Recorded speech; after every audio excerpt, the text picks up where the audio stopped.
What is up, you guys, and welcome to the Chosen League podcast where fire sports content is the name of the game. I am your host, Devon.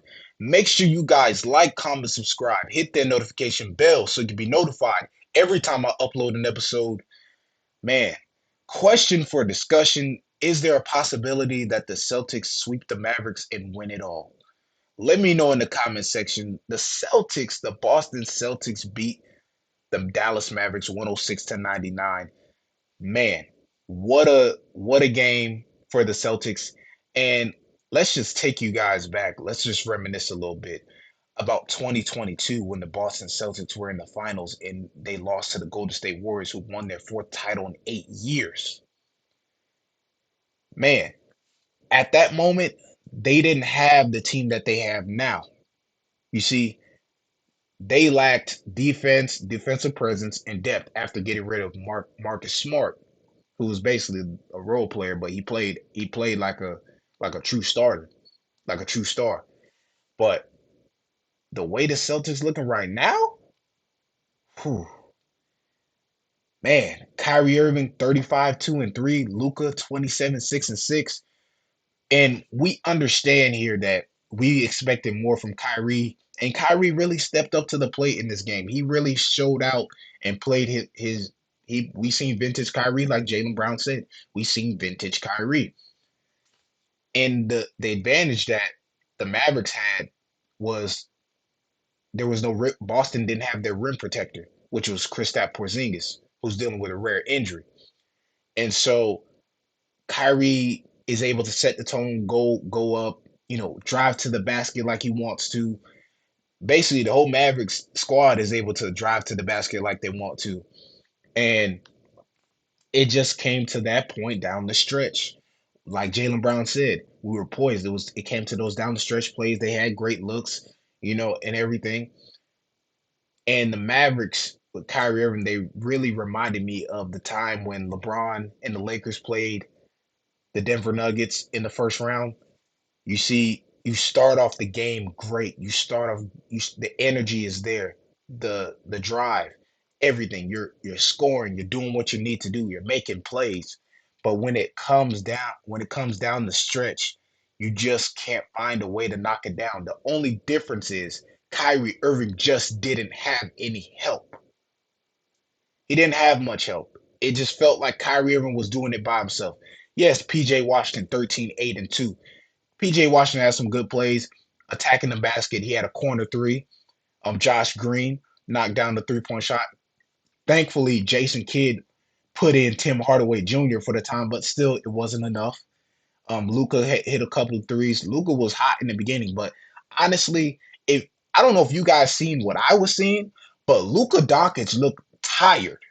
He was exhausted. He just didn't seem like himself. And Luca has to do better. Come on, man. Fouling out of the game. Come on now. But like it's just common sense. We can't. These games right here can cost you. It doesn't matter. It could be a missed shot, not getting a rebound, turning the ball over, or even getting a foul, or even getting fouled out can cost you the game. Each possession counts. And so the Mavs did good shooting 87% from the free throw line. And that's what they did in game two. They were struggling. They were struggling from the free throw line. And then now they get better. They get better, but still, I mean, you can't stop guys like Jason Tatum and Brown. Tatum 30, 31, 6 and 6. Jalen Brown 38, 8 and 8. Both of these guys were shy of a triple double. And they shot well from the free throw line. Jason Tatum 5 of 5, Brown 4 of 5. The thing here is there were three things that stopped the Mavericks from making that comeback.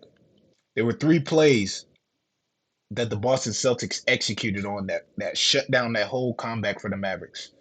The first one was the putback shot from Jalen Brown. The second one was Drew Holiday driving to the basket and then kicking it out to Derek White, who took a 3-point shot and made it. The third one, the final one, Jason Tatum on a fast break and gets the dunk. So right there, you have it. They just couldn't get it done. They wasted their opportunity. You got to have that rim protection, and you see, Mavericks lack size. That's the thing. The Mavericks lack size. We already know this, but it doesn't make sense for you to for Kyrie to help you guys get back in the game, and then you stop playing defense. Where they do that at? Where they do that at? Where do they do that? You have to play defense. Each possession counts. And the Celtics' largest lead was 21. And you come down like that? Nah. And you know, Jalen Brown's defense was, I mean, he was electrifying on defense. He played very, very good defense. And the thing about the Celtics, they played just as much of good as perimeter defense as they did in the paint. Derek White got that block on Kyrie, didn't allow Kyrie to get the shot. Well, Luca, they were struggling. So Celtics, the Celtics are one game away from being champions and getting that 18th banner. This is history in the making, and the Celtics are hungry for another title. And it's a possibility they can do that, but it all boils down to the Celtics and the mindset, the play, the way they play. If they play the same way they did in game, if they have that same mentality that they had in going into game 4, just like the mentality they had in game 3, if they have that in game 4 and take it to a whole nother level, it's over. And the Mavs could get swept. And just for that, Kyrie's been down 0-3 before and made a comeback. And at that time, that was in 2016 with the Cavaliers. Can he do it with the Dallas Mavericks? It's a possibility, but everybody got to get their act together. Kyrie can't do it alone. Kyrie Irving is just one man. It takes a whole team to seal the deal. That is all for today's episode. Once again, make sure you like, comment, subscribe, hit that notification bell so you can be notified every time I upload an episode. I'm Devin, and I'm signing off. Thanks for watching. Subscribe here to get the latest from the show.